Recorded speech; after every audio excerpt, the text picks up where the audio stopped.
Meus queridos, gostaria que os irmãos abrissem a palavra lá no 2 Reis, capítulo 20, dos versículos 1 a 7. 2 Reis, capítulo 20, do versículo 1 a 7. Naqueles dias, Ezequias adoeceu de uma enfermidade mortal. Veio ter com ele o profeta Isaías, filho de Amós, e lhe disse: Assim diz o Senhor, põe em ordem a tua casa, porque morrerás e não viverás. Então virou Ezequias o rosto para a parede e orou ao Senhor, dizendo: Lembra-te, Senhor, peço-te, de que andei diante de ti com fidelidade, com inteireza de coração, e fiz o que era reto aos teus olhos. E chorou muitíssimo. Antes que Isaías tivesse saído da parte central da cidade, veio a ele a palavra do Senhor, dizendo: Volta e dize a Ezequias, príncipe do meu povo, assim diz o Senhor, o Deus de Davi, teu pai. Ouvi a tua oração e vi as tuas lágrimas. Eis que eu te curarei. Ao terceiro dia subirás à casa do Senhor. Acrescentarei aos teus dias 15 anos, e das mãos do rei da Síria te livrarei, a ti e a esta cidade. E defenderei esta cidade por amor de mim e por amor de Davi, meu servo. Disse mais Isaías: Tomai uma pasta de figos. Tomaram-na e a puseram sobre a úlcera, e ele recuperou a saúde. Pai querido e amado Deus, obrigado por mais uma noite, Senhor Deus, te servindo, Senhor Deus, com alegria, trazendo a palavra, Senhor. Ó Deus, que o teu Santo Espírito, Senhor Deus, nos mostre, Senhor Deus, nos revele aquilo que precisamos ouvir da tua parte, em nome de Jesus. Amém. Meus queridos, domingo passado, nós começamos aqui um estudo sobre o rei Ezequias. E nós vimos como saiu caro para aquele rei afrontar o nosso Deus. E só para trazer a lembrança da igreja, de como terminou aquele rei, abra sua Bíblia em 2 Reis 19, no versículo 35. 2 Reis 19, versículo 35. Então naquela mesma noite saiu o anjo do Senhor e feriu no arraial dos assírios 185.000. E quando se levantaram os restantes pela manhã, eis que todos eram cadáveres. Retirou-se, pois, Senaqueribe, rei da Síria, e se foi. Voltou e ficou em Nínive. Sucedeu que, estando ele a adorar na casa de Nisroque, seu Deus, Adrameleque e Serazé, seus filhos, o feriram à espada. E fugiram para a terra de Ararate, e Esar-Adom, seu filho, reinou em seu lugar. Então o todo-poderoso rei da Síria foi morto pelos seus próprios filhos à espada. E ele voltou envergonhado por tentar envergonhar o rei Ezequias e afrontar o próprio Deus. Estamos hoje aqui com uma nova situação com o rei Ezequias. Ezequias, que significa Jeová é a minha força. E estamos diante de mais uma demonstração belíssima do amor de Deus por mim e por você, ao rei Ezequias.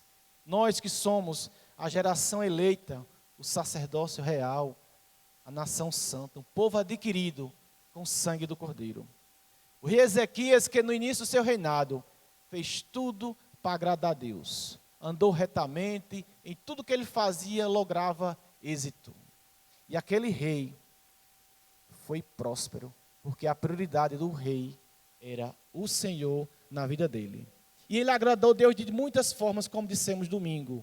Ele pôs fim à idolatria, ele restaurou o culto em Jerusalém, ele recuperou as festividades, ele regularizou as contribuições aos levitas e aos sacerdotes.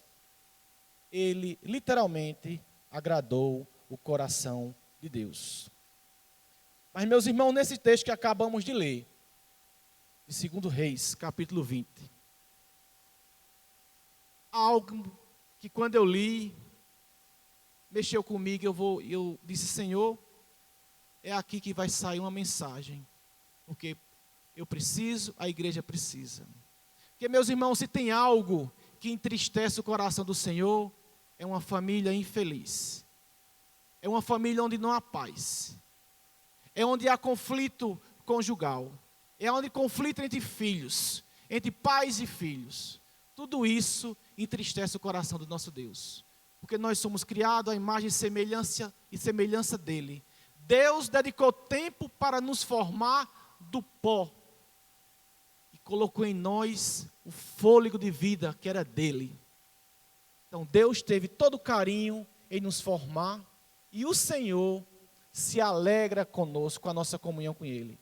De tal forma que quando a nossa família não está bem, o Senhor fica muito triste. E é tão grave o que aconteceu, que fez o Senhor se levantar do seu trono para conversar seriamente com o rei Ezequias, porque ele precisava colocar a sua casa em ordem. Algum desajuste havia na casa do rei Ezequias. A Bíblia não diz, não discorre sobre isso. Nós não sabemos o que aconteceu, mas o Senhor foi enfático. Arrume a sua casa. Não sabemos o que aconteceu, mas algo de muito grave estava acontecendo na casa do rei Ezequias.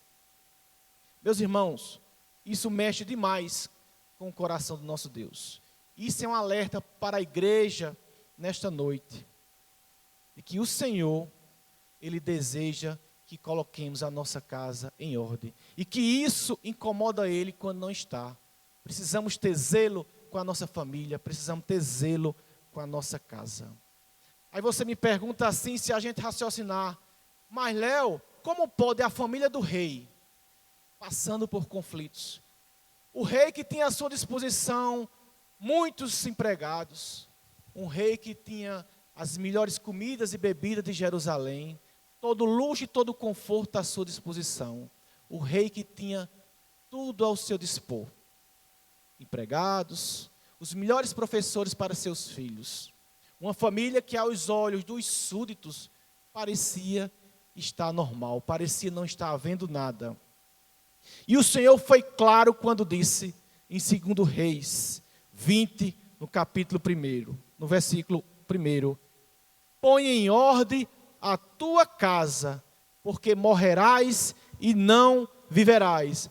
Perceba que Deus dá uma ordem a Ezequias. Ele não pede para Ezequias pôr em ordem o seu palácio, nem o seu exército, nem coisa alguma. Ele pede claramente que ele arrume, que ele coloque em ordem a sua casa. Muitos daquela época gostariam de fazer parte daquele rei, daquele reino, usufruindo de todo o conforto.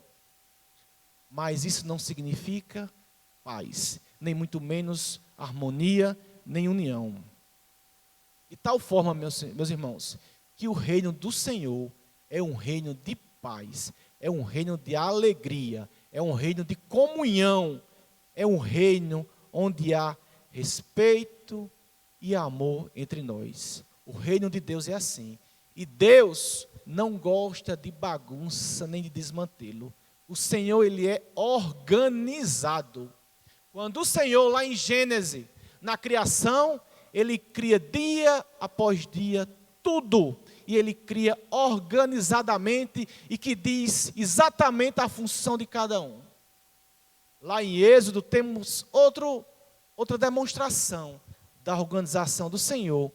Quando ele manda construir o tabernáculo, ele escolhe as cortinas, as cores delas, o tamanho dela, quais são os mobiliários, onde colocar os querubins. O Senhor discorre sobre o tamanho do tabernáculo. Tudo Ele deixa detalhadamente como deveria ser o tabernáculo. Porque o Senhor, Ele é organizado. Sabe, meus irmãos, a certeza que nós temos é que todos nós morreremos. Isso é um preço do pecado adâmico que entrou entre nós. Herança do pecado de Adão. E o rei Ezequias recebeu uma sentença: você morrerá e não viverá.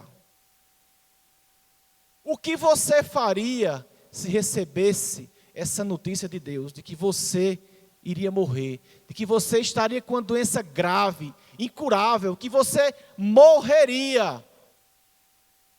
Sua doença sem prognóstico algum. Será que você continuaria dando valor a tantas coisas materiais fúteis que nós damos no nosso dia a dia? Com coleções de roupa, de sapato, de gravata, de camisas, cada um de uma cor, e você compulsivamente compra porque vê, porque gosta, e não sabe mais nem onde colocar nos seus armários? Será que você continuaria fazendo isso? Comprando tantas coisas que você não precisaria, sabendo que você estava na sua mão com a sua declaração de óbito? Tantas coisas que nós compramos, que você compra. E muitas vezes nós queremos seguir pessoas incrédulas das redes sociais, parecer com elas, com a roupa delas, porque influencia sua mente. E você termina colecionando coisas demais, sem nenhuma necessidade. Será que você continuaria dessa forma, dando preferência a tantas coisas, que no final das contas, em nada, melhora ou piora você? Sabendo da sua morte, que estava à porta, você continuaria colecionando canetas, relógios, carros? Você seria enfático em querer trocar seu carro todo ano para mostrar às pessoas que você está bem, que você pode, que você tem dinheiro, para que você não fique por baixo, para que você possa ter um relacionamento com as pessoas iguais a você, muitas vezes sem poder? Você continuaria fazendo isso, tendo na sua mão uma declaração de óbito? E se você adoecer e morrer, você continuaria priorizando isso? Ou o Senhor e o seu reino? Sabendo que seus dias estavam contados, você continuaria a se relacionar com pessoas por interesse? Porque tem dinheiro, porque tem status, porque tem títulos? O que é que isso acrescentaria em dias, em segundos à sua vida? Uma amizade, um relacionamento apenas por interesse. Pelo que elas têm para te oferecer. Será que aqueles seus desejos consumistas acrescentariam alguma coisa à sua vida? Será que aquela sua coleção de roupa, de sapato, de gravata, de paletó, dariam quantos segundos a mais a você? Perceba, meus irmãos, algo muito grave e enfático que acabamos de ler em 2 Reis 21. Projeta aí, Pedro. Veja o alerta que Deus deu no final que acabamos de ler. O Senhor diz assim, bem enfático: põe em ordem a tua casa, porque morrerás e não viverás. Meus irmãos, isso é muito sério. Nosso Deus, Ele se recusa a fazer aquilo que é da responsabilidade sua fazer. Ele dá uma ordem, é a sua obrigação organizar a sua casa. Ele não pediu a Isaías para fazer, nem ele levantou servo de palácio nenhum, nem soldado para fazer. É você quem tem que organizar a sua casa. Deus não delega, não transfere responsabilidade dele para ninguém. Quando é de Deus, Ele faz. Quando é sua, você tem que fazer. Isso se chama corresponsabilidade. Escutem, queridos. A nossa cultura hoje está influenciada pelos digital influencers, que eles dizem qual é a roupa que você deve vestir, qual é o sapato, para onde você deve viajar, como você deve gastar seu dinheiro, qual o hotel que você deve ficar, escolher suas amizades. Não faça isso. Quem tem que decidir isso é você, não são as pessoas que têm que dirigir a sua vida. Não transfira sua responsabilidade para ninguém. Nem espere que alguém faça aquilo que é para você fazer.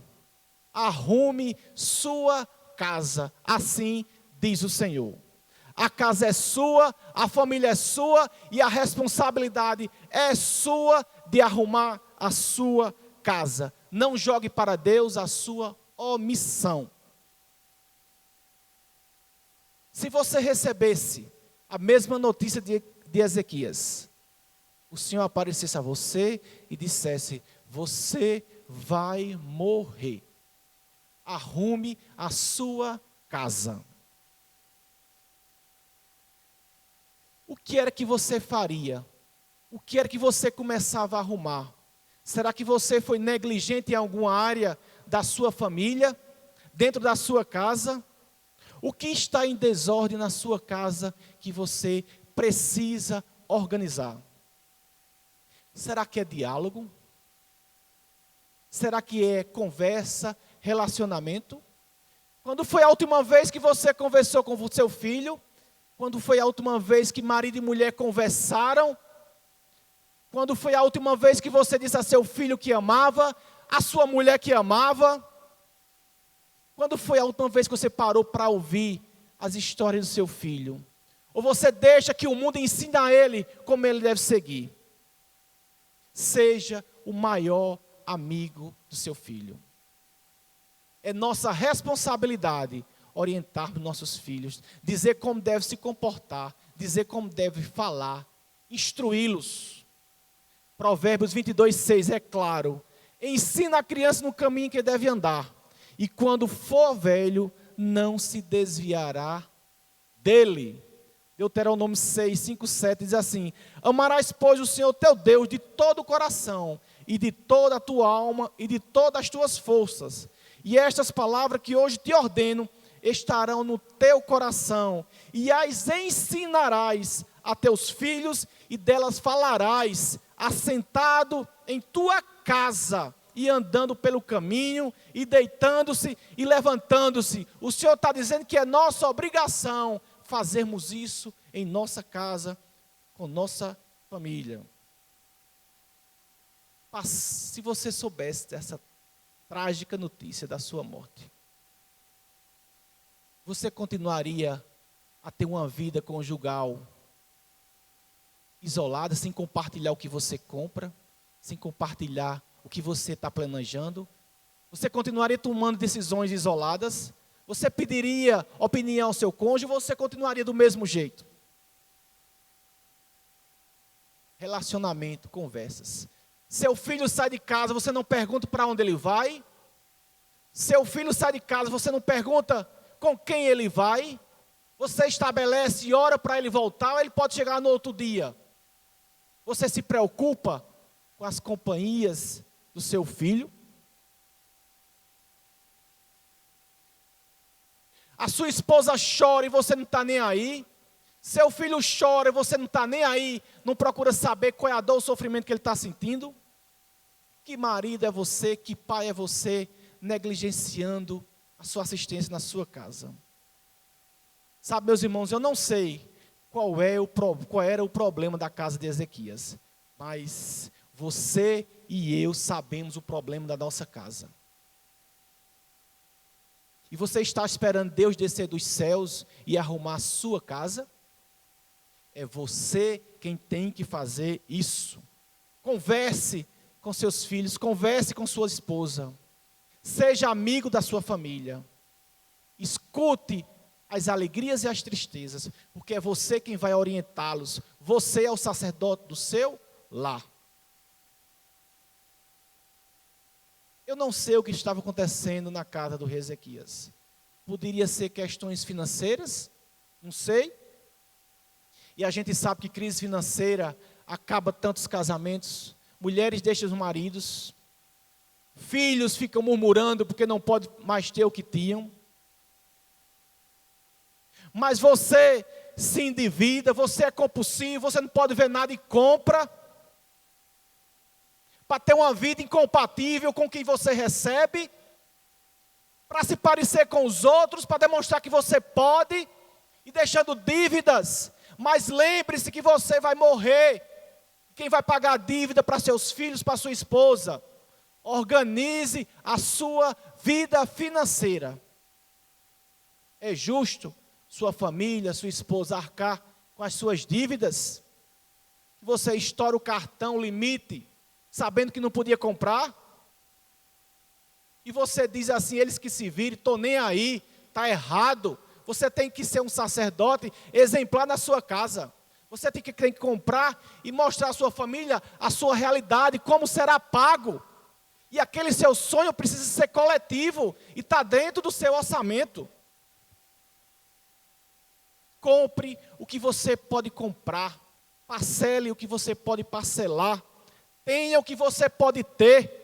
Não queira ter a vida de ninguém, porque não são seus amigos que vão pagar as suas dívidas, é você.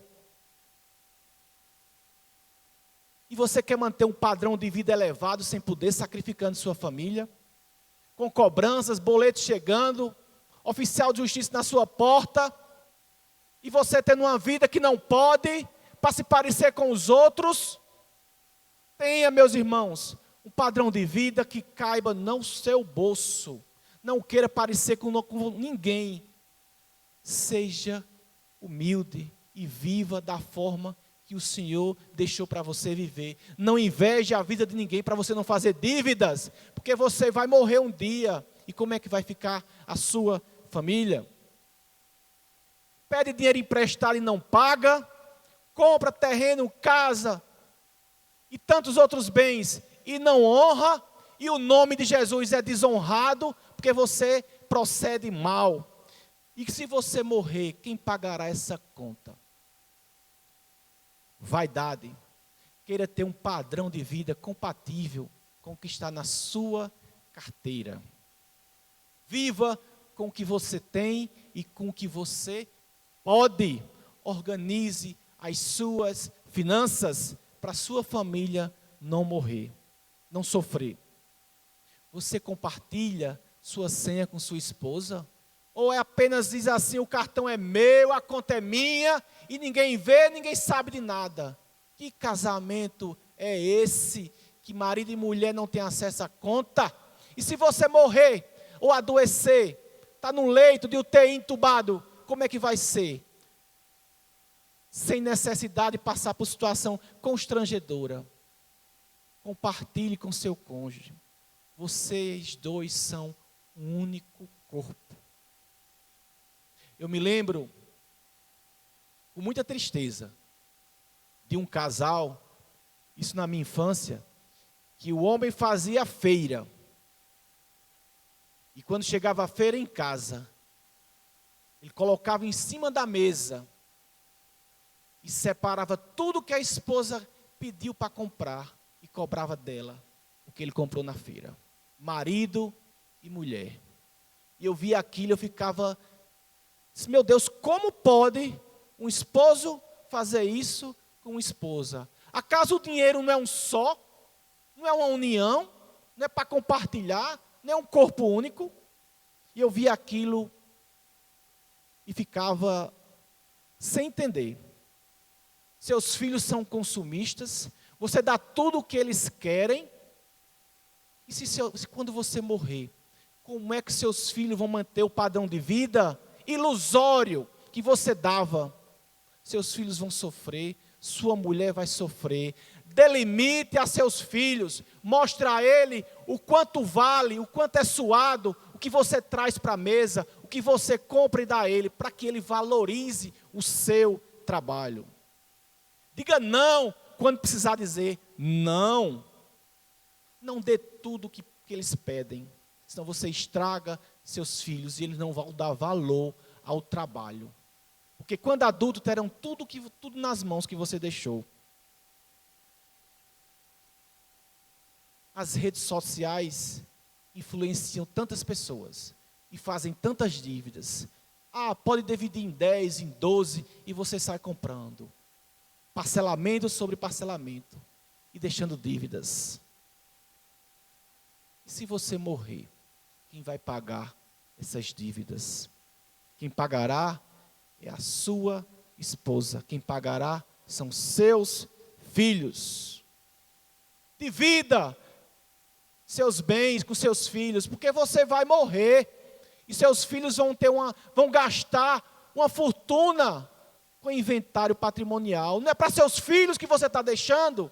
Que orgulho que vai dar de estar guardando os bens, se quiser que se virem e depois dividem, sabendo que muitas vezes isso termina em conflito, em confusão entre os filhos. Organize a sua vida financeira. Você não sabe que quando começa o ano, chegam os impostos, os tributos, IPTU, tem escola, tem fardamento, tem tudo. Por que você faz dívida sem poder? Você não sabe que tem que pagar? Então pague, meu irmão. Dê a César o que é de César e a Deus o que é de Deus. Honre as suas contas. Honre aquilo que você comprou, para que o nome do Senhor não seja envergonhado e você passe a ser conhecido como um mau exemplo. Não sei o que estava acontecendo na casa do rei Ezequias. Nós estamos aqui supondo e trazendo uma reflexão para a igreja. Se você soubesse que morreria, você teria mais fé? Você oraria mais? Você meditaria mais na palavra? Você teria mais tempo para estudar a palavra? Ou você continuaria do mesmo jeito? Aqueles poucos minutos, quem sabe, que o Senhor te desse, o que é que você faria em relação à sua vida espiritual? O que é que você e seus filhos estão ouvindo dentro da sua casa? O que é que está passando no som do seu carro? São músicas profanas que distorcem a realidade, com letras satânicas que atacam Deus, com duplo sentido, e você deixa o seu carro com essas músicas que entristecem o coração do Senhor?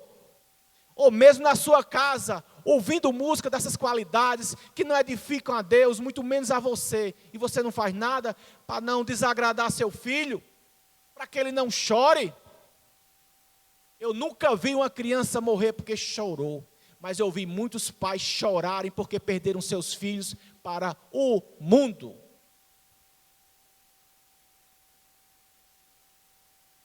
Porque você vai morrer, e seus filhos vão continuar ouvindo a mesma bobagem que você ouvia dentro do carro e dentro da sua casa, porque você permitiu que isso acontecesse. Você ora em casa? Seus filhos já lhe viram de joelho orando? Seu filho já lhe viu chorando, conversando com Deus? Como é que seu filho vai ter uma referência se eu nunca vi você, pai e mãe, orar? Nunca vi de joelho abrir uma Bíblia para que ele se estimule a fazer a mesma coisa que meu pai ou minha mãe fez? Que legado você vai dar a seu filho? Crescerão sem conhecer nada da Bíblia? Prestem atenção com quem seus filhos estão ficando quando você sai de casa. Preste atenção como é que está sendo o linguajar dentro de casa, se é o mesmo seu e da sua esposa, ou tem alguma coisa diferente influenciando seus filhos a falar de uma forma estranha, que não aprendeu com você, nem com sua esposa. Não delegue a responsabilidade que é sua para babá, para avó, para tia, para vizinho, para ninguém. É sua a responsabilidade de criar e de educar seus filhos. Aumente a vigilância, porque o negócio não está para brincar. O diabo quer matar, roubar e destruir, e acabar com cada família. Será que na casa do rei Ezequias, o problema dizia respeito à doença? Nós vimos que ele tinha uma doença incurável. Seria um câncer com metástase. A Bíblia fala em úlcera. Ela não detalha a vida de Ezequias. E você?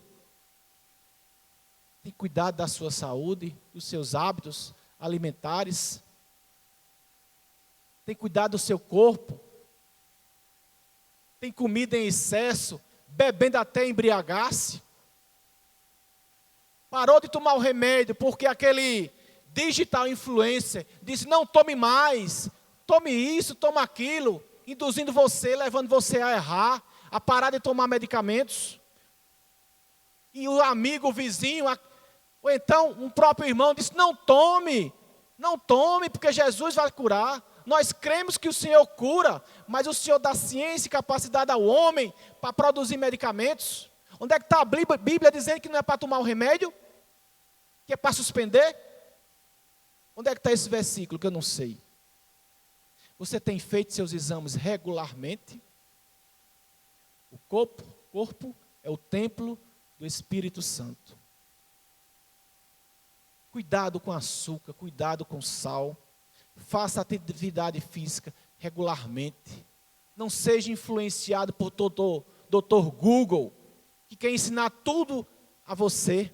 Procure profissionais qualificados da área, que possam lhe dizer como é o exercício correto, qual é a alimentação correta. Cuidado, tem pessoas que vivem do corpo e não são pessoas iguais a você, que você não vive do corpo. E nem você precisa disso para ser alegre, nem feliz, nem para adorar a Deus. Tenha cuidado com isso. Cuidado com o seu corpo. Cuidado com dietas mirabolantes que mostram a pessoa escultural. Cada um de nós tem um metabolismo diferente. Por isso que tem que ser feito com um profissional da área para orientar de você, fazer exames, ouvir. Será que o que estava acontecendo na casa do rei Ezequias podia ser idolatria? Mas você disse, mas Léo, ele não era judeu? O judeu não só crê no nosso Deus? Sim. Mas tudo aquilo que substitui Deus é idolatria. Será que Ezequias, por acaso, estava idolatrando a rainha, seus filhos? Estava idolatrando seu exército? Estava idolatrando Jerusalém? Nós não sabemos. Tenham muito cuidado para não trocar a posição de Deus na sua vida. E tenha muito cuidado com coisas palavras e frases que a gente diz, que não procedem. Sem você eu não vivo. Isso não existe, isso é diabólico. Você não vive sem o Senhor. Sem o Senhor. Qualquer coisa que tire a prioridade de Deus é idolatria. Tudo que você coloca no lugar dele, isso se chama idolatria. E tem muita gente idolatrando o seu trabalho, que não toma café em casa, não almoça, não janta, não dorme, não sabe nem qual foi a última refeição que fez em casa, porque tem uma vida dedicada ao trabalho, e não vai em casa mais, emenda o horário da manhã com a da tarde e da noite muitas vezes, e esquece os momentos de família, os momentos de saber o que está passando dentro de casa, momentos sublimes, como a refeição e compartilhar. Porque você fica sempre dizendo a seu filho, a sua esposa, na justificativa de trabalhar tanto, estou fazendo isso para dar um futuro melhor a você. Você está errado. Cada um que construa o seu futuro. Cada um que faça o seu futuro. Nós pais, nós temos a obrigação de instruir nossos filhos, de ajudar, de colocar na escola, de ajudar nas tarefas. Mas ele precisa ir seguindo o rumo da vida dele. Construir a carreira dele. Se você der tudo ao seu filho, ele não vai dar valor a nada. Mostre a seu filho que custou suor e sangue seu, para poder ele valorizar. Mas não justifique a sua ausência de casa pelo trabalho, que você está idolatrando o seu trabalho. E muita gente enlouquece com esse assunto. Eu preciso trabalhar, que eu quero deixar um apartamento para cada filho. E você vai ficar idoso, cheio de limitações. E você não vai aproveitar nada da sua velhice, pagando coisas para seus filhos. Seus filhos que trabalhem, seus filhos que compram apartamento, que parcele como você fez na sua vida. E que todos nós fazemos. Senão, você vai continuar com esse engodo do que eu preciso trabalhar, morrer de trabalhar para dar o melhor para meu filho. E sendo ausente na sua casa. E seus filhos foram crescendo com essa história de trabalhar demais. E você não vai a uma festividade da escola. Você não vê seus filhos tocando, nem cantando, nem brincando, não vê nada. A infância passa e você na justificativa, não fui meu filho, porque papai está trabalhando. E perdeu tudo aquilo que para ele era importante, porque meu pai estava ali me vendo. Vocês acham que seu filho vai dar valor ao seu trabalho? Que eles vão achar importante trabalhar e estudar? Como dar valor se quando eles já tiverem adultos, você já deu tudo a ele? Qual o esforço que ele vai ter? E você idoso, debilitado, uma vida de restrição, para dar tudo a seus filhos. Viva o hoje, que passa muito rápido. E é numa rapidez, meus irmãos, que a gente tem hora que se impressiona. Tem hora que eu não consigo. Senhor, minha filha já está na universidade. Um dia desse, Luciana estava gestante. Como é que passa tão rápido? É rápido demais. Se você perder, não volta mais.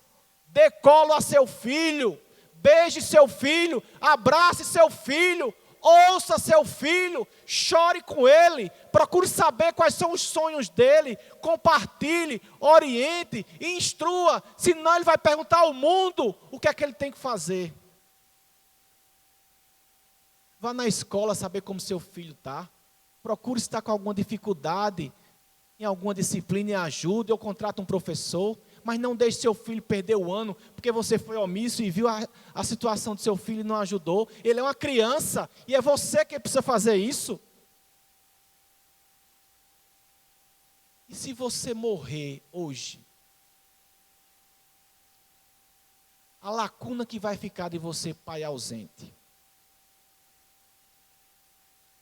Como vai ficar seu filho e sua esposa, se você não deu assistência na sua casa, idolatrando o seu trabalho?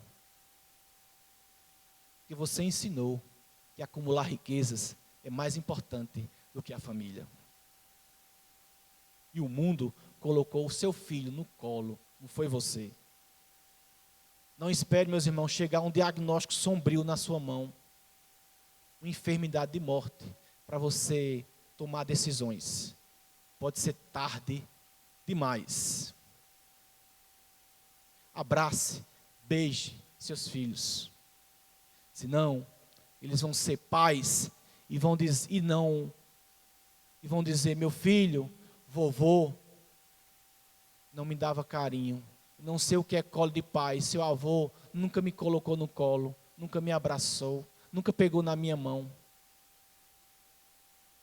Quando foi a última vez que você saiu com a sua esposa, com seu esposo de mãos dadas? O padrão é o homem na frente e a mulher atrás. Segure enquanto pode a mão da sua esposa, porque você vai morrer. Você vai esperar no leito de uma UTI? Você vai esperar o caixão para beijar? Você perdeu a oportunidade de fazer tudo isso em vida, mas você não fez, porque você foi ausente, você deixou essa lacuna, porque você priorizou o seu trabalho. Ah, Leonardo, ela me humilhou, ela pisou em mim, ela me machucou. E você, por acaso, não é uma nova criatura? Exale o perfume suave do Senhor. Reaproxime, peça perdão. Ore ao Senhor, para que o conflito se acabe, para que o lar seja restaurado, para que seus filhos voltem para você, para que sua esposa volte para você. Libere perdão urgente e abrace sua esposa e seus filhos. Pode ser tarde demais. Dê flores em vida, porque morreu e não sente mais o cheiro da flor que você podia ter dado em vida. A pandemia ensinou a você alguma coisa? Você continua frio, indiferente na sua família? Cuidado, porque o diabo quer destruir o seu lar. Mas, meus irmãos, algo me incomodou ao ler essa narrativa bíblica. Eu queria que você prestasse bem atenção. Deus deu uma oportunidade a Ezequias para ele arrumar a casa. 15 anos a mais o Senhor deu. Ezequias tinha uma sentença. Ele ia morrer. É isso que a palavra diz. Mas aconteceu algo muito lindo. Ezequias, ele lembrou a Deus o seu currículo, a sua história, a sua biografia. Por isso intitulei essa pregação de hoje. O seu currículo abre o céu. Ezequias, ele tinha preenchido todos os requisitos para chegar diante do Senhor e pedir. Veja aí, 2 Reis 23, por favor. Veja o que ele diz a Deus.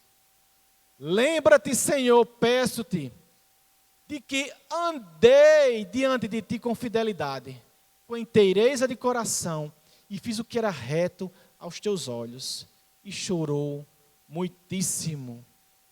Lembra-te, Senhor, da minha história, da minha jornada, do que eu fiz. Puxe aí, meu Deus, a minha biografia, o meu currículo. Lembra, Senhor. Tenha misericórdia da sua decisão. E Ezequias, a palavra diz que ele andava com Deus. Andar com Deus significa ter intimidade com Deus, ter vida de oração, ter relacionamento, conversar com o Senhor e guardar o que está aqui, que ele pediu para guardar. Ezequias era fiel a Deus. Ele honrou a Deus porque ele pôs fim a toda idolatria de Jerusalém. Ezequias, a palavra diz que era íntegro e andava com inteireza de coração. Ser íntegro é você não mentir, é você ter o caráter de Cristo. É sim, sim, é não, não. Não é ficar em cima do muro. Quem fica em cima do muro está do outro lado. Ser íntegro é dar testemunho do Senhor, aqui e fora daqui. É andar com as sandálias do Senhor, que ela caiba nos seus pés. É você ter uma vida dedicada ao Senhor. Porque senão, meus irmãos, Ezequias não ia se atrever a falar com Deus dessa forma que ele diz. Meus irmãos, Ezequias, ele tinha certificados valiosos para apresentar a Deus. Ele tinha um currículo que poucos possuíam. Ele andou com fidelidade, ele tinha inteireza de coração, e ele era reto diante de Deus. O currículo do rei Ezequias abriu os céus. A vida dele fez o Senhor olhar para ele de uma forma diferente. Tocou o coração do nosso Deus. Veja, 2 Reis 20.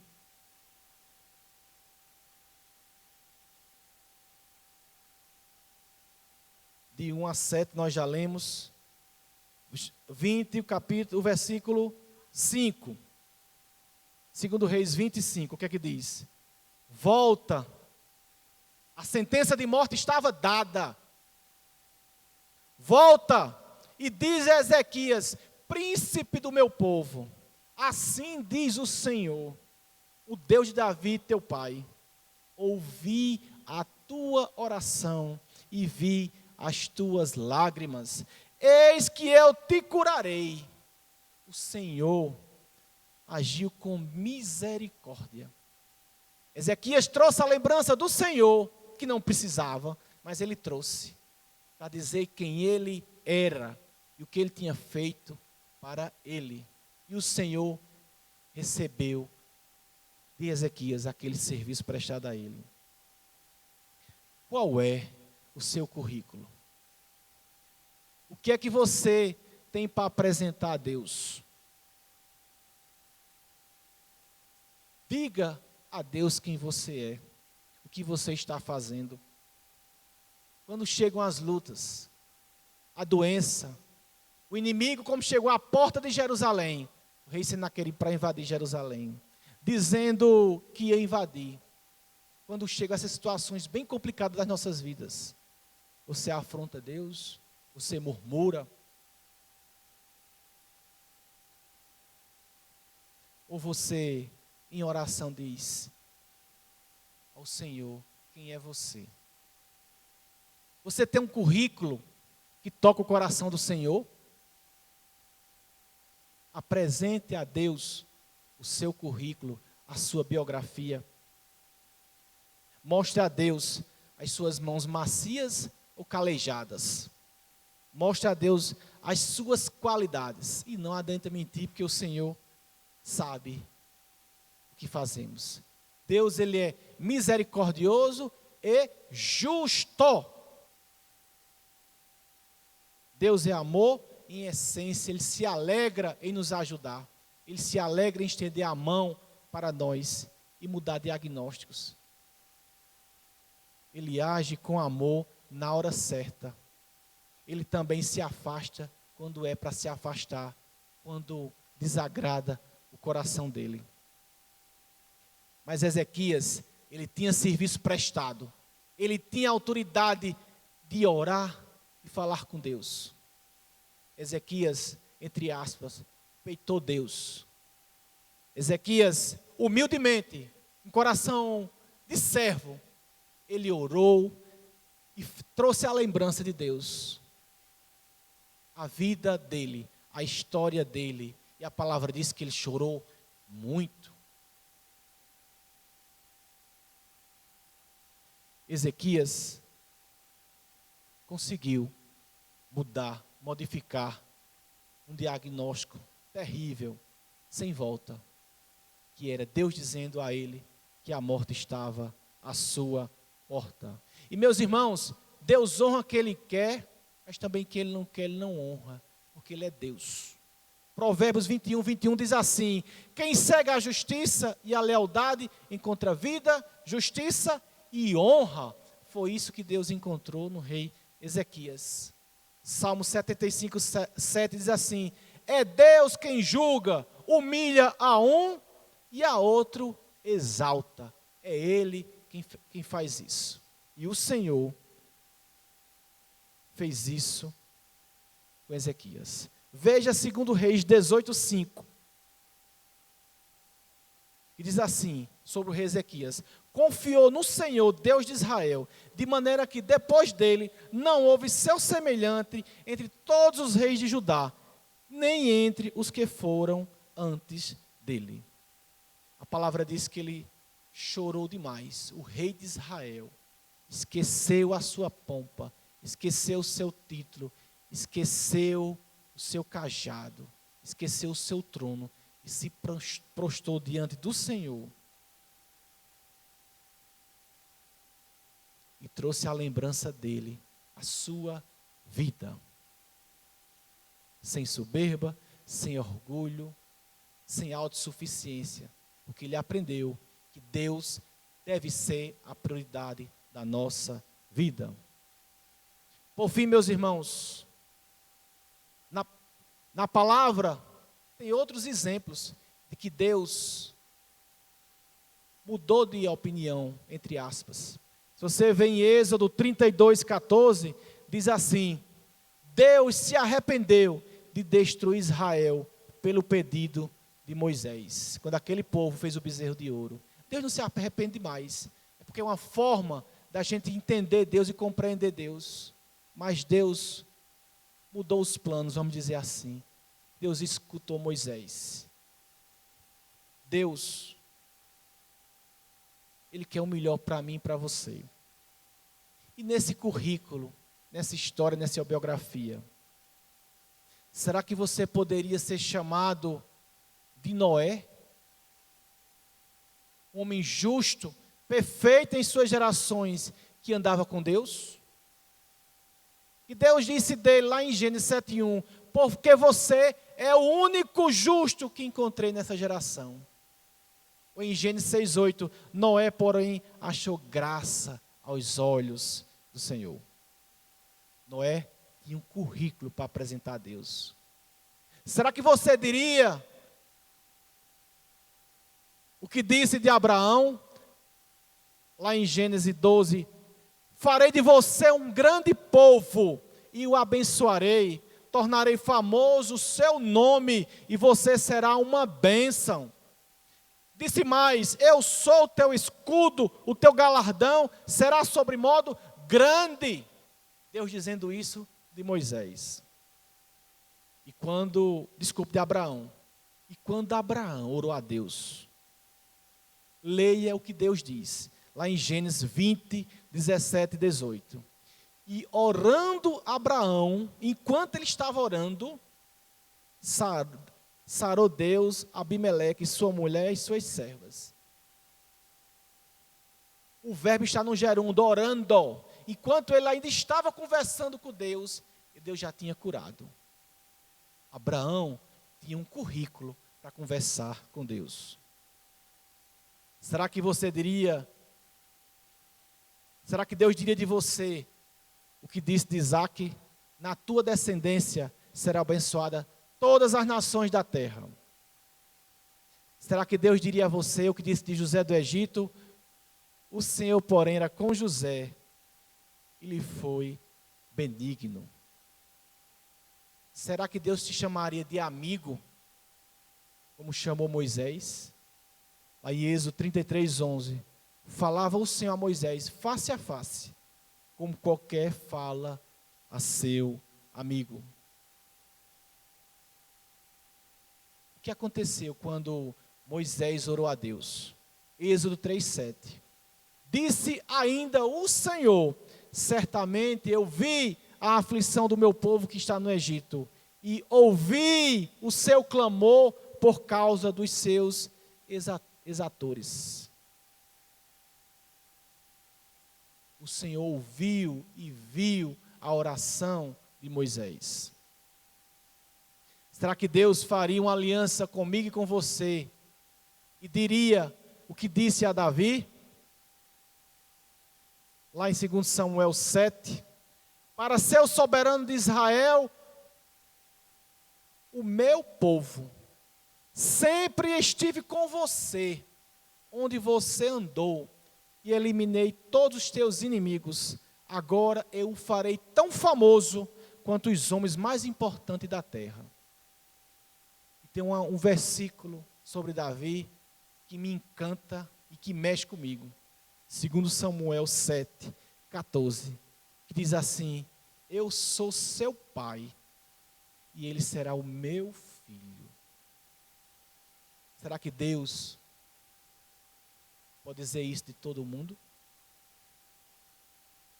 Disse mais em 2 Samuel 7, nunca retirarei dele o meu amor.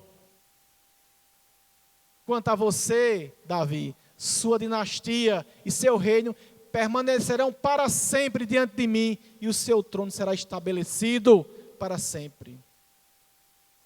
Será que Deus diria o mesmo que disse a Salomão? Em 1 Reis 9:3, ouvi a tua oração e a tua súplica. Ou então, pede-me o que queres que eu te dê. Veja a intimidade dessas pessoas, homens de Deus, que tinham um currículo, como ele se apresentava ao Senhor, e como Deus faria, e como Deus fez, retribuindo. Pessoas que tinham intimidade com o nosso Deus, que tinham mãos calejadas, que tinham história de vida, de serviço ao Senhor e ao seu reino. Será que você poderia ser chamado como Jó, homem íntegro, reto, temente a Deus e que se desviava do mal? Que Deus deu-lhe o dobro de tudo o que ele possuía?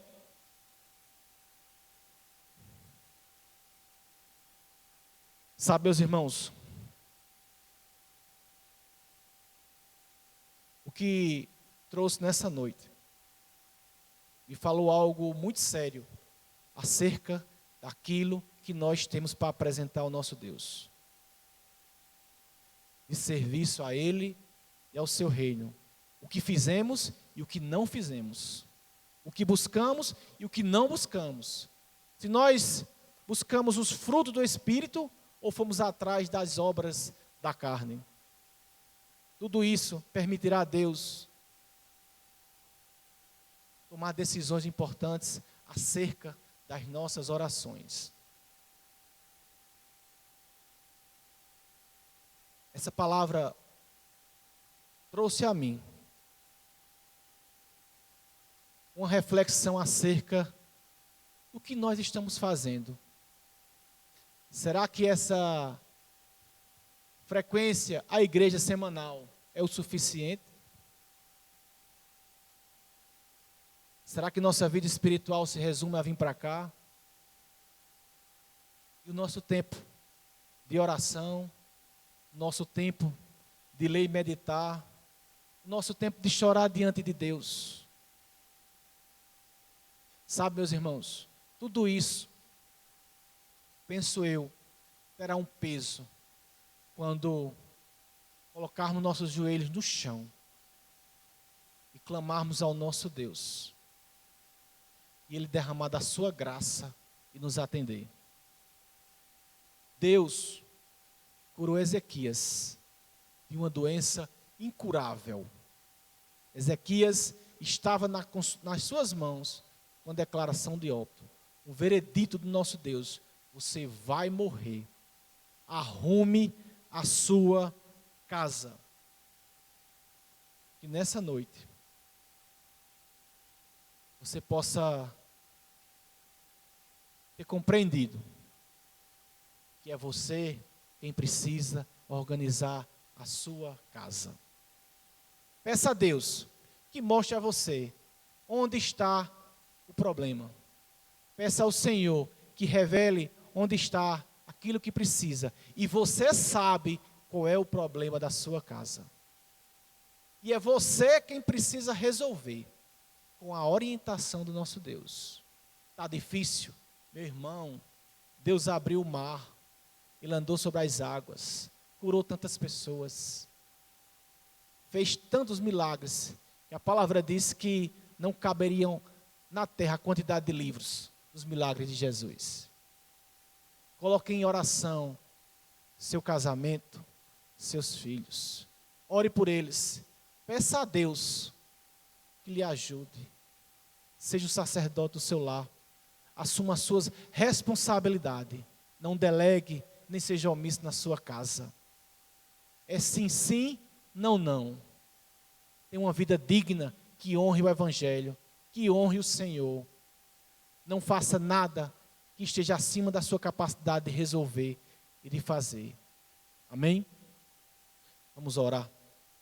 Pai querido e amado Deus, ó Senhor, um assunto tão difícil, Senhor, tão complexo, arrumar a nossa casa.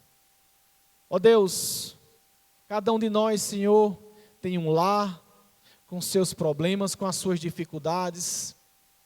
Senhor, e Tu sabes, e sabemos, Senhor, quais são esses problemas. Ó Deus, nos dá força para resolvê-los, Senhor. Ó Pai, para Ti, Deus, basta um olhar, basta, Senhor Deus, o Senhor se inclinar, basta, Deus, o Senhor mandar Teus anjos, Ó Deus, a tua presença, a tua mão, a tua misericórdia, a tua graça chegar ao nosso lar.